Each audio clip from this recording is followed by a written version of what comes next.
Hi, let's go into a few more problems from the infinite square wave potential part. Okay, these kinds of problems are being asked in your NetJRF examinations. All right, so here we are doing these problems. This is an instructive set. So we have got here an instructive set of problems because these are things that you are asked to calculate often. All right, the expectation values, all right, and uncertainties, etc. We'll see how to calculate uncertainties. All right. So here we are asked to find the expectation value of x, the operator x, momentum, x square and p square. All right. Now, usually when you ask the expectation value of some operator, okay, it means this psi a psi.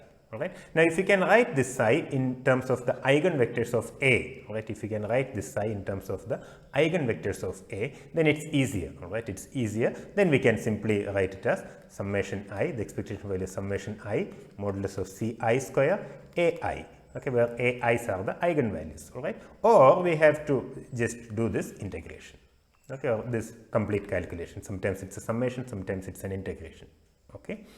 So first let's start with this x, all right. Now, what's the state here? What's the state here? So, it's understood from the question. They haven't stated it explicitly. So, if you need to find the expectation value, you need to know what state you need to find the expectation value in, all right. So, if given the state of the system, you can find the expectation value of any operator using this thing, psi a psi.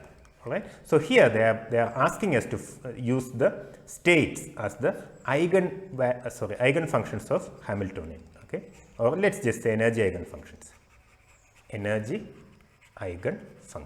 all right.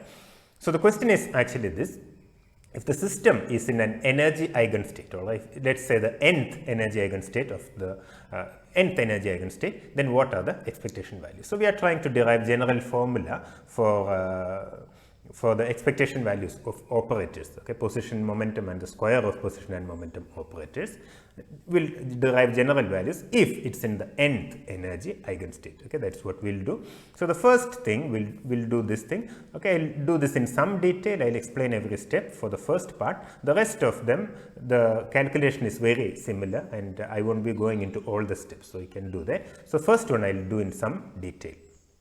Okay. Before going into that, one of the formula that we'll use often for such calculations is known as integration by parts. Integration by parts. Okay. So, one way to write the formula for integration by parts is u dv, integral u dv is uv minus integral v du. Okay. Of course, if you have limits like 0 to a or something, then you have to apply the limits here. Okay. That's all. Right. So, this is one easy way to remember. Okay. Now, sometimes from dv, in order to find v, you may have to make an integration, all right, because we know that we take the second function as dv, and then in order to find v, you have to do an integration. Okay. So, you may have to do an integration. Other than that, this is the formula that works, all right. It's also easy to remember. I hope that you are already familiar with integration by parts. Okay. So, let us start with this. So, in this case, what's our nth energy eigenstate? So, let us say psi n, we will call it as psi n. Okay. This is square root of 2 by a sine n pi x by a. All right. This is the nth energy eigenstate. All right. So, we are to take the state of the system as the nth energy eigenstate and then find the expectation values. Okay. So, that is what we do here. So, in this case, the ket, okay, the corresponding bra is, let's write it like this, also square root of 2 by a sine n pi x by a. All right. Usually, when you do this, there's a complex conjugate following, but in this case, there's no complex conjugate because this is a real function. Okay, that's exactly why. So, when you do this, actually, you have sine n pi x by a, sine n pi x by a, both here, and we have multiplied both the normalization constant square root of 2 by a to get 2 divided by a. Okay, I hope this is clear. Okay, so this is what we actually do here. In this case, expectation value of x n. Okay, expectation value of x n. This we write it as integral. So, square root of 2 by a, that's psi star of x. So, if it's a wave function, we will write it as, if it's a wave function, I think I should have mentioned this. So if it's a wave function, if you need to find the state, sorry, if you want to find the expectation value of some operator in the wave function, then it is like this: integral psi star of x, okay, if it's some operator, general operator a, okay, then a psi of x dx, okay, between the relevant limits. In this case, it's from 0 to a, that's all. Okay, so we have to do psi star of x, a, psi of x, right? That's exactly what we do here. When we do psi star and psi, you will get these two normalization factors which get multiplied, and it's 2 by a here, okay? And the limits of the integration are 0 to a, obviously, because that's only where the particle exists, okay? And then you have sine n pi x by a, x sine n pi x divided by a. So I hope the first step is clear, right? The first step is clear. In the second step, we know that we can bring this x here, or we can bring the sine n pi x by a here, because x and x commute here, right? We have got x here and a function of x, so there's no problem in just interchanging them, all right? They commute, right? So we can write it as x sine square n pi x by a dx, sorry, x sine square, okay? All right. Now, usually when such a sine square or cos square comes, there are relations that we use for cos 2x, okay? So cos 2x is 1 minus 2 sine square x, okay? It's also equal to 2 cos square x minus 1, all right? Now this relation can be used to write down sine square x or cos square x in terms of cos 2x, okay? In this case, we see that sine square x is actually, you see 2 sine square x is 1 minus cos 2x, so sine square x is 1 minus cos 2x divided by 2. Okay, that's exactly what we have done here. The sine square n pi x by a is 1 minus cos 2 n pi x by a divided by 2. Okay, the x is here, all right? So that's also fine. That's also fine. Now what we do is that we can do it in different ways. So here we have got this 2 and these 2 will cancel, and we can just split this term. So the first term is integral x dx, sorry I missed a dx here, so it's integral x dx minus, so 1 by a will be there, minus 1 by a integral 0 to a, let's say it is cos 2 n pi x by a dx. All right. Now the first integral is easy. It's x square by 2. Okay. So 1 by a is there. It's x square divided by 2. Integral x dx is x square divided by 2. So it's x square divided by 2 within the limits, between the limits 0 and a, 0 to a. All right. And then what about the second term? For the second term, we can write it as it is minus 1 by a cos 2. Sorry, it's cos 2 n pi x by a dx. Am I right? Now how do we write this? Okay, you see that, so there's also an x here. I'm sorry, there's also the x here because the x gets up to here. All right, so it's x integral x cos 2 n pi x by a dx. All right. Now how do we do this? All right. Now if we can write it in the form u dv, integral u dv, we can directly use this relation. Okay. Now indeed we can write this as u dv because we know that cos is the derivative of sine. Right. So if you have a cosine thing, you can write it as the derivative of sine. So what I do is that the second term, what I do is I write it as integral 0 to a derivative of sine 2 n pi x by a. Alright, but if you take this derivative of sine n2 n pi x by a, there's an extra term, we have to multiply it by 2 n pi by a.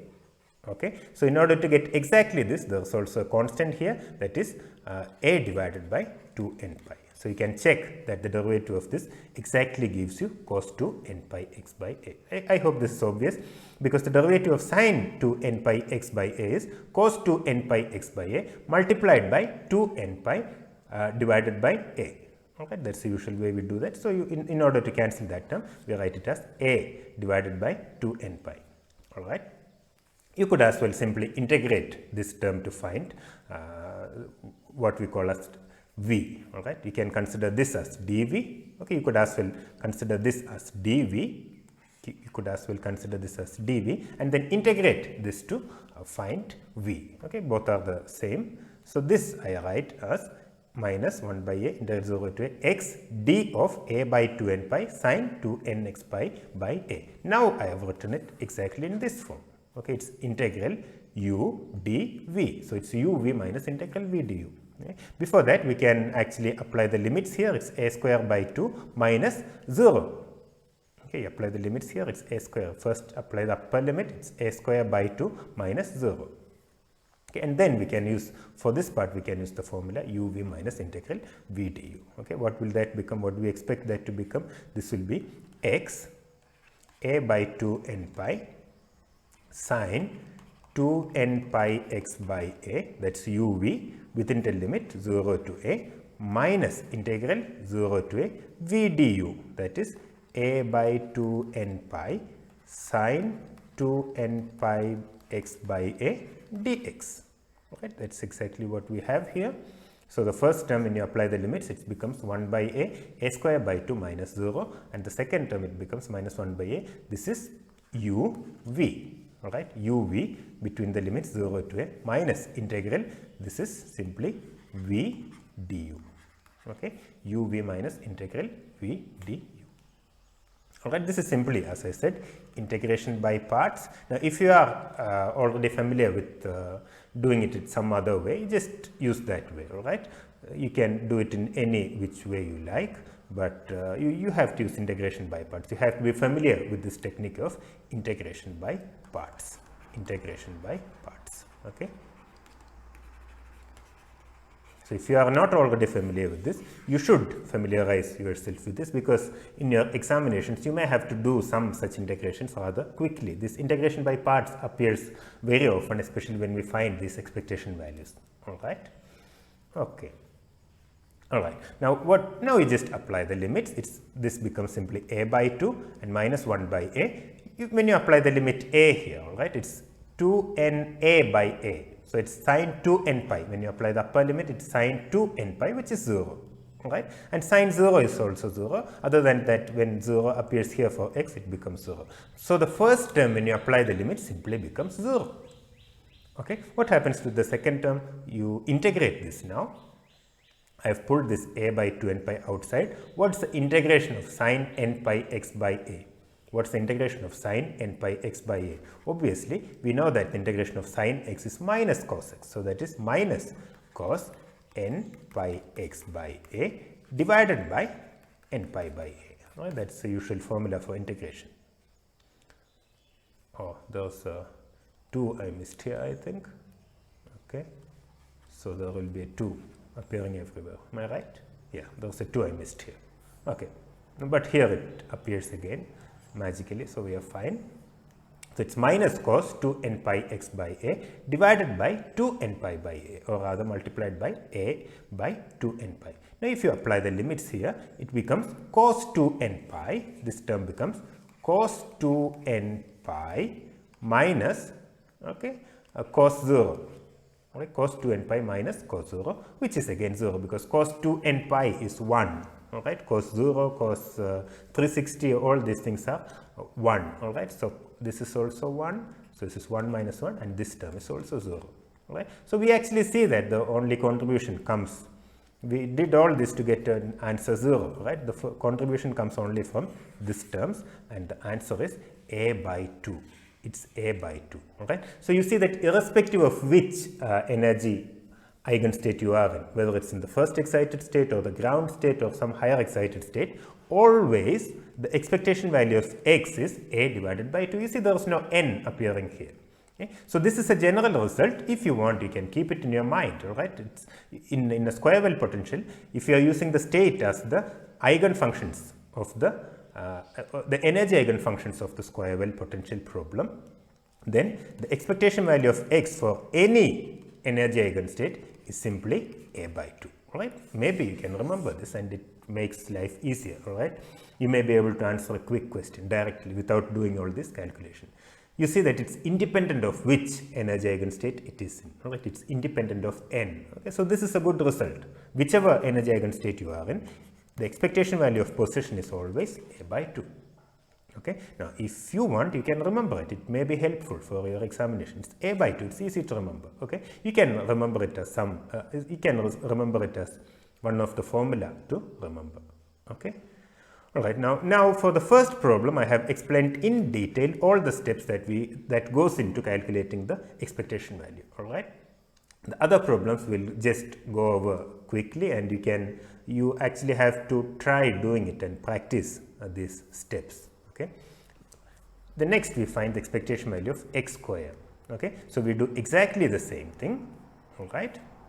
It's 2 by a integral 0 to a. We have brought this x square, the sign together. So it's x square sine square n pi x divided by a dx. Okay. So again, the sign can be written as a cosine here. Okay. 1 by a integral 0 to a x square 1 minus cos 2 n pi x divided by a. Okay.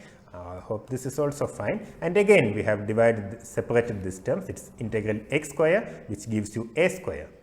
Okay. Integral x square, and then applying it gives you x cube divided by 3, and when you apply the limits it gives you a cube, and then that finally becomes a square divided by 3 because of this 1 by a. Okay, that's fine. The first term integration is simple. The second term is like this. Okay, it's x square cos 2 n pi x divided by a dx. Right. Now, in this case, you may have to again, you can actually again integrate this using integration by parts. You may have to do it twice. All right. Earlier, we had to do it only once because it was x cos 2 n pi x by a. So you have to do that twice now. All right. You do this once, you get this, and then you do this again. You do that again, and the final answer. Okay. I shall not go into the details, but I want you to complete the steps. Okay. I want you to actually try this integration. Try this. You have to get some practice with integration by parts. Okay, it will be very helpful in the examination. All right. So don't try to do this for the first time in the examination hall. All right. Get some practice with integration by parts if you are not already familiar. Okay. So the final answer for expectation value of x square is a square by 3 minus a square divided by 2n square pi square. Okay, so here we see that it's not independent of n. All right, depending on which energy eigenstate you are in, the expectation value for x square changes. But we get a simple result. All right, we get a simple result as a function of n. Okay, it's a square by 3 minus a square divided by 2n square pi square. Okay.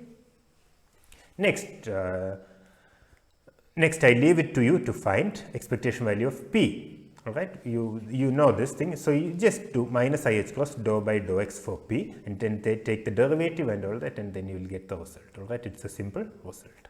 Right? So the answer has to be 0. So I want you to do this. Okay, I hope you know how to get along doing this. I'll just maybe give you the steps here. It's let's say integral, okay, square root of 2 by a sine n pi x by a, okay, multiplied by, you've got minus ih cross dou by dou x, okay, minus ih cross dou by dou x, again square root of 2 by a sine n pi x divided by a, and then over dx. Integrate this thing over dx. That's all. Now you just have to find the derivative here. And then you will have a sine and a cos, and you figure out how to write it as some function like sine 2x or something like that. All right, you can bring it into a simpler form and then do it. All right, you will have all these factors of h cos etc. following you. Okay, now here I have done for you expectation value for p square. Okay, so it's exactly the same thing. So p square is actually minus h cos square dou square, let's say it's just one dimension, d square by dx square. So this is p square.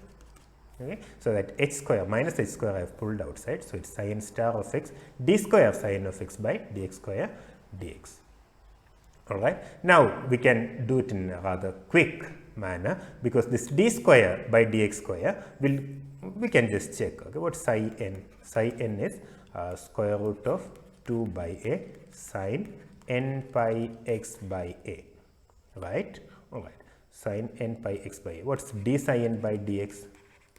That is square root of 2 by a multiplied by n pi by a multiplied by cos n pi x by a.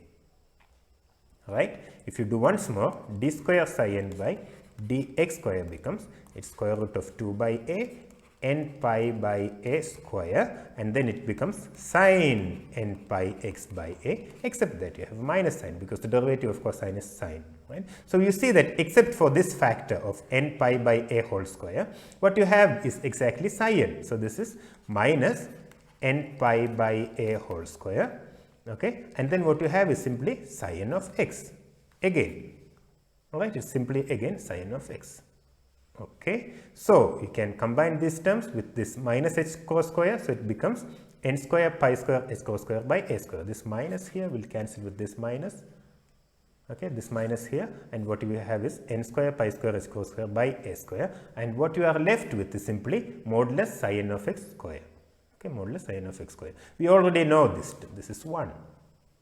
Okay, so here, see, some places we can use the results that we already know, and we don't then have to go into all the calculations. Okay, so here you see it's rather simple because we know that this is 1. We are talking about normalized energy eigenfunction here, so this is 1.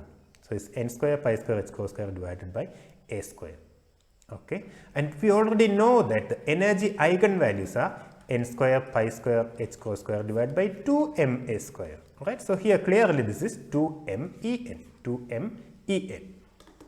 Okay, now we could have done this without actually looking into the integration, because in this case we know that the eigenfunctions of energy are also eigenfunctions of momentum. Right, the eigenfunctions of energy are also eigenfunctions of momentum. So if En are the energy eigenvalues, we know that 2m En are the corresponding momentum eigenvalues. Okay, so that's one way to do that.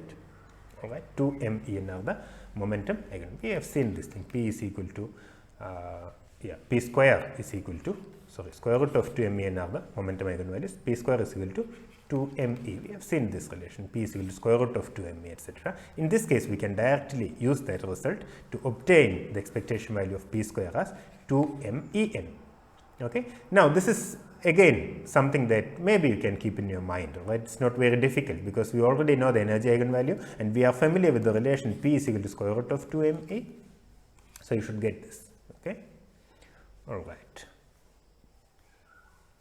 But for expectation value of P, you will see that it does not work like that. You should get answer 0. Right? The reason for that, getting expectation value of P, when you find the expectation value of P, what we are actually doing is that we are basically adding all the possible momenta by multiplying with the corresponding probabilities. All right. So corresponding to if corresponding to every P there is a minus P, they'll add up to 0. Right. That doesn't happen with P square because P square means that all these values are positive. All are positive. Okay. So you just have to add them, multiply by the corresponding probabilities, and you will get this. All right. But in the case of momentum, some values can be positive and some can be negative, and you will see that they will average out to be 0. Okay. This is an exercise for you. Please do it. Okay. All right. Now we are asked to find the uncertainties, all right, product of uncertainties. Okay. Now such questions are being asked for the NET exam. All right. You will be asked to find the uncertainty of some operator. All right. You will be asked to find uncertainty in some operator. All right. How do you find the uncertainty in some operator? The definition of uncertainty is this: delta A. Okay. Delta A. So the uncertainty in some observable is this. It's square root of, there's a square root there. Okay, and then you have got, let's say, expectation value of the square of the operator minus square of the expectation value. Okay, all right. So first you square the operator, find the corresponding expectation value, minus find the expectation value, and then square it. All right. So obviously, as we said before, this term is generally greater than this. Sometimes it's the same, okay, because when you do a square, all the minus values will become positive and then you will have a greater value. Here first you are taking the the average and then squaring it, right? So when you take the average first, some minus values will get cancelled with the positive values, etc. So generally this term is greater than this term. Okay, so I want you to remember this thing. In order to find expectation value, what you have to find is expectation value of the square of the operator minus square of the expectation value of the operator. Okay, we know these are related to the standard deviation, etc. That's not, this is actually delta A square. You need to find the square root in order to find the uncertainty. All right. So sometimes you might be asked to find the uncertainty in some operator, delta A or something, and this is the formula that you have to use. All right. I think we have already seen this in one of our earlier presentations. You can go back and check. There's a presentation where we deal with uncertainty. Okay. Please remember this, the uncertainty, for example, in this here, it's delta xn, it's square root of expectation value of x square minus expectation value of x whole square. Okay. Now, in this case, so this is the general formula. Okay. Remember this, you will have to use this. All right. Now, what do we have here? So, this is a result for you to remember, or you can go back to one of our previous presentations and check. All right. Or you can see that this is what we do. So, please keep this in your mind. Now, we have already calculated this. This is a square by 3 minus a square by 2n square pi square, expectation value of x square, and expectation value of x we said was a by 2. All right. So, when you square that, you will get a square by 4. So, you see that this is delta xn. All right. So, in this problem, we have combined all the things to find the delta xn, delta p, and the product of the uncertainties also. Okay. Sometimes parts of this have been asked, okay, in previous examination. Find delta p. Some wave function might be given. Okay, they'll have told you the wave function, and then they ask you to find the uncertainty. So what you need to find is that first square the operator, find the expectation value, and then find the expectation value of the operator and square it. You take the difference, get the square root. That's uncertainty. Okay. And for delta p n, it's even simpler because we know that this term is 0. Okay, that term just vanishes. So what you have is simply n pi h cross by a. Okay, so here we have got n square pi square h cross square by a square. So the square root of that will be n pi h cross divided by a. You multiply them, and this is the final result. Okay, so these are important as a type of problem. All right. It need not exactly be the square wave potential. They may give you some other wave function which is easy to integrate or something. Often, right, such problems are asked using the square wave potential, infinite square wave potential eigenfunctions. All right. So that's why we went into some details to explain this. All right. Here is another problem. This is also an interesting problem. It makes clear some of the concepts. An electron is moving freely inside a one-dimensional infinite potential box. It's our infinite square wave potential. Walls are between x equal to 0 and x equal to a, so it's asymmetric infinite square wave.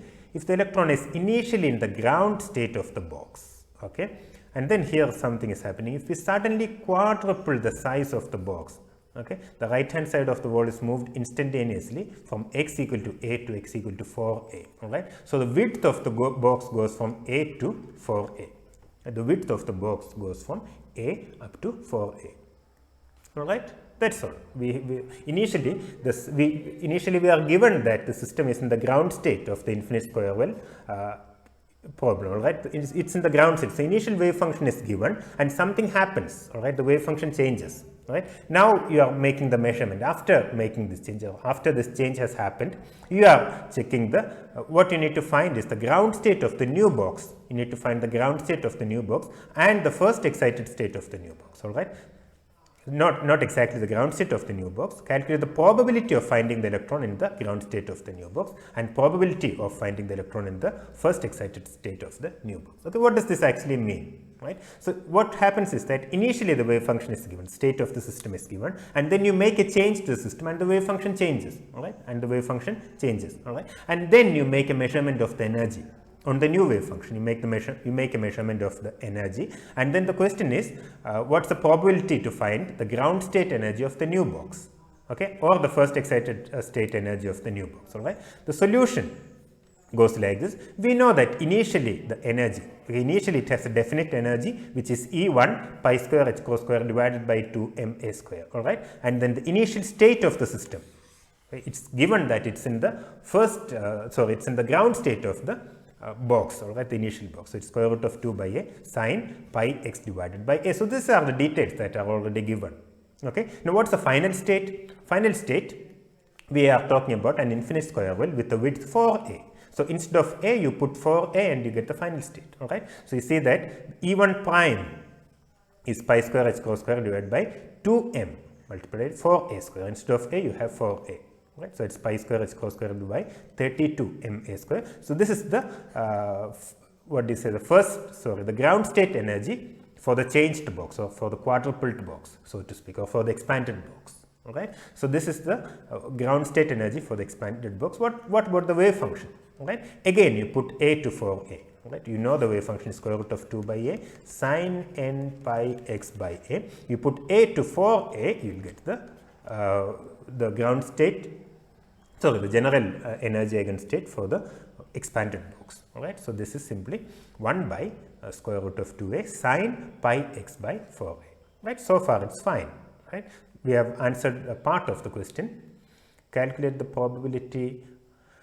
Calculate the probability. Okay, we need to find the probability here. Okay. Now, how do you find the probability? The question here is, okay, so much is fine, I hope. Okay, so much is fine. Now, the question here is, what's the probability of finding the electron in the ground state of the new box? All right. Now, we don't know in what state the electron is right now. Okay, we are just making a measurement and they are asking what's the probability of finding it in the ground state of the new box. Okay, so usually what we do to find this probability is, just remember, if the state is psi, okay, and we are expanding it in the eigenfunctions c, let's say ci phi I. All right, and then what are this phi I? Let's say this phi I are eigenvectors of some Hermitian operator that we want to measure. Okay, and these are the eigenvalue equations. All right. Okay. So the question is this. The question is this, and this is just some general thing. All right. The question is this: what's the probability of finding a specific value for specific value of this particular observable? All right. For example, a1 or a2. These are eigenvalues which are possible measured values. All right. So the state is given. Suppose the state is given as psi. Suppose the state is given as psi. Right. This we have gone over many times, but I'll explain again. Suppose the state is given as psi, okay, and you are asked the probability of finding the system when you make a measurement of a. What's the probability of getting a particular value, a1, a2, or generally ai? Okay, that's the question. Then what we do is that we take this operator and its eigenvectors, and then we expand. This in terms of the eigenvectors of this operator, and then we have some expansion coefficients here, sorry, ci phi I. Okay. Now what's the probability of finding it with an eigenvalue ai? It's simply modulus ci square. It's simply modulus ci square. All right. Or generally, let's put it like this. Okay. What is the probability of measuring a value, let's say a1, okay, a1 of the observable a. All right, what's the probability of measuring value a1? All right, so what we do then in order to find this is that we take the corresponding eigenvector in this expansion. Okay, so if you look at this expansion, it's actually c1 phi 1 plus c2 phi 2 plus etc. Right. So if you are asked to find the probability of measuring value a1 for the observable a, okay, and then what we do is that we take the corresponding eigenvector of this eigenvector corresponding to this eigenvalue and see where it appears here. All right, you see that the corresponding eigenvector is phi 1. Then you look at the expansion coefficient, it's c1. So modulus c1 square is the probability of measuring an eigenvalue a1. Okay, this we have seen many times. All right, there's one other way to calculate this, a general way to calculate this. How do we do this? How do you find c1 here? Okay, so let's say probability of a is simply, how do you find the c1 here? You just project this psi. Okay, you just project this psi onto phi 1. Right?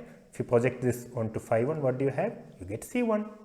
Am I right? Because these are orthonormal wave functions. All right. So P of A is projection of psi onto phi 1, which is c1, and then modulus square. Okay, this is one way to do it.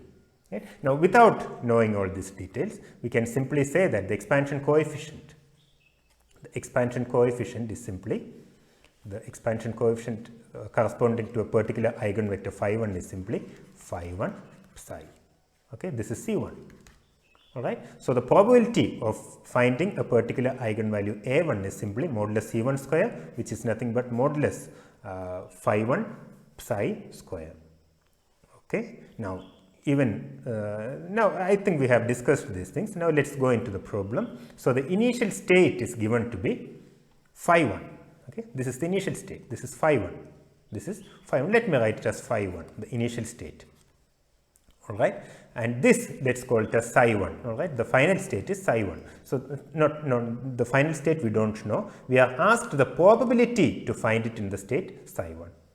Okay, so what we do is actually you take phi 1, okay, the initial state, the state of the system as we know it, and then you project it along psi 1.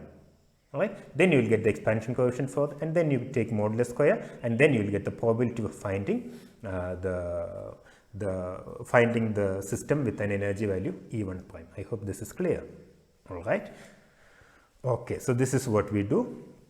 I have explained this many times. If it's a bit confusing, you please go back to our previous classes. All right. So again, I repeat once more. Here we are given psi 1. Okay, it's the eigenvector corresponding to the energy E1 prime. Okay, it's the eigenvector corresponding to the energy E1 prime. The state of the system is in phi 1. All right. Now you ask the question asked is what's the probability of measuring an energy E1 prime. So another way of saying is that suppose you make a measurement of energy on phi 1, on the state phi 1. Okay, what's the probability that you will get E1 prime, or in other words, what's the probability that the system or the state will reduce to psi 1, the wave function will collapse to psi 1. All right, what's the probability that phi 1 will reduce to the eigenvector of eigenvector corresponding to E1 prime. Okay, so these are all equivalent. All right, these are all equivalent descriptions. Okay, so when you ask what's the probability of measuring E1 prime, you are actually asking also at the same time you are actually asking what's the probability that after measurement the state will reduce to psi 1. Okay, so what you need to do is that you need to expand this state, the given state, in terms of psi 1, psi 2, psi 3, etc., and get the expansion coefficient modulus square it. Okay, or you simply project the state of the system, which is phi 1. Sorry, you simply project the state of the system, which is phi 1, on to psi 1. What's psi 1? It's the eigenvector corresponding to eigenvalue E1 prime. All right, it's the eigenvector corresponding to eigenvalue E1 prime. Okay, all right, the ground state energy. So it's you project phi 1 onto eigenvector corresponding to the eigenvalue, for which you need to find the probability and find the modulus square. That's it. Okay, that's what we are doing here.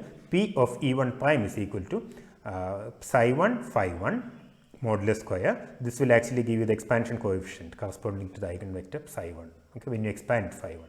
Right. Now you remember that the limits is between 0 and a, because phi 1 has non-zero values only between 0 and a. Phi 1 exists only between 0 and a. All right. So you cannot, you shouldn't integrate from 0 to 4a, because we know by definition that phi 1 exists only within 0 to a. Okay. For other parts it has to become 0. Right. For other parts this has to become 0. That was the definition of our wave function. Or that was how we defined the wave function. So you integrate only from 0 to a. All right, so now you just do this. Okay, it's just this thing. Okay, it's sine pi x by 4a sine pi x by a dx. Okay, now you use this formula. Sine a sine b is half cos a minus b minus half cos a plus b. Okay, we have got something like sine a sine b. Right, now you see that it can be brought into an easier form by doing this, and then you just do the calculation, and the final result turns out to be 5.8%. All right, so please check the calculation. I am not doing the integration now. I have given the steps. Please go through it. If you have any question, just get back to me. Okay. All right. Now, if you remember one of the problems that we did in our previous section, we were given a wave function like sine cube pi x by a or something. Okay, sine cube pi x by a, I think. We are given a wave function, and we were asked to find the average energy or something.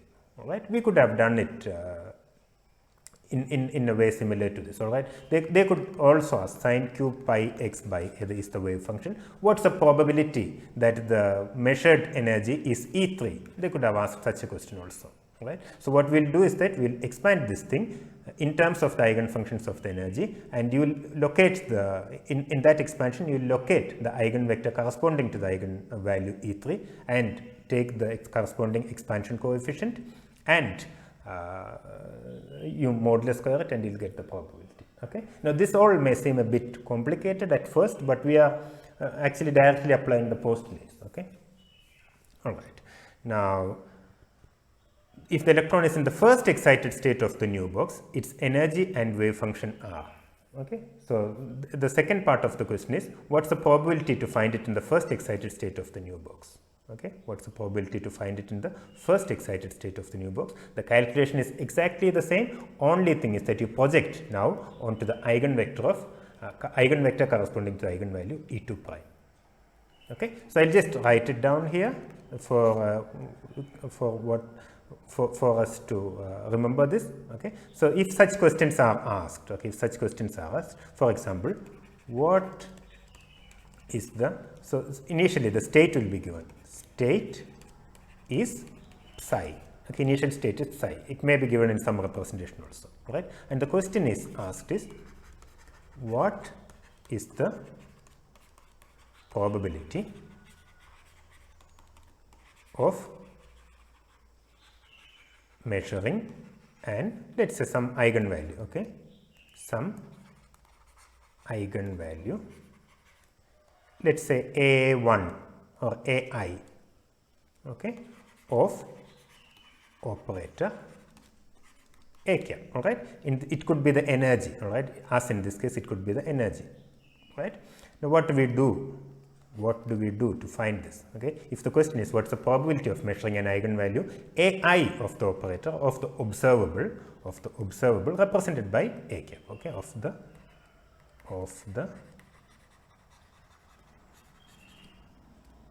observable represented by A cap. All right. Now how do we find this? The step to do is this. Right. What you do is that you take the eigenvector of A corresponding to the eigenvalue AI, right, in order to find the answer. If this is the question, in order to find the answer, the first step is find the eigenvector. Take the, let's say, the eigenvector of A cap corresponding to eigenvalue AI. All right. And let's say it's phi I. This means that A acting on phi I gives AI phi I, right. So in order to find the probability to find a particular eigenvalue, right, to find a particular value, you take the eigenvector of that operator corresponding to this eigenvalue, all right, that's phi I. Now you project the given state, psi onto phi I, so you will get a complex number. If you make the modulus square of this complex number, you will get P of AI. Okay, I hope this is clear, right? The state is given and the question is what's the probability of measuring an eigenvalue AI of the observable represented by A cap. Okay, so the first step is you take the eigenvector of A cap corresponding to AI. Okay, let's say it's phi I, right, and then project the given state. Okay, whatever is the given state, you project it. This is known as a projection, all right. You project it onto that particular eigenvector corresponding to the eigenvalue, okay, and you take the modulus square and you will get P of AI. Okay. Now, if this part is not clear, all right, you please contact me. You've got the phone number, or you've got you can contact us, and then maybe we can have another session. But this is very important, all right. Such questions are also asked. So if you understand this basic fact, things are much easier. Now, again, understanding this thing may involve getting some more practice with such problems, all right. So if you see a problem, please solve all these problems once again, and you will get the answers, all right. You will get more experience, and then you know how to do that. Right? So for now, we'll wind up, and I'll see you in the next class. Thank you.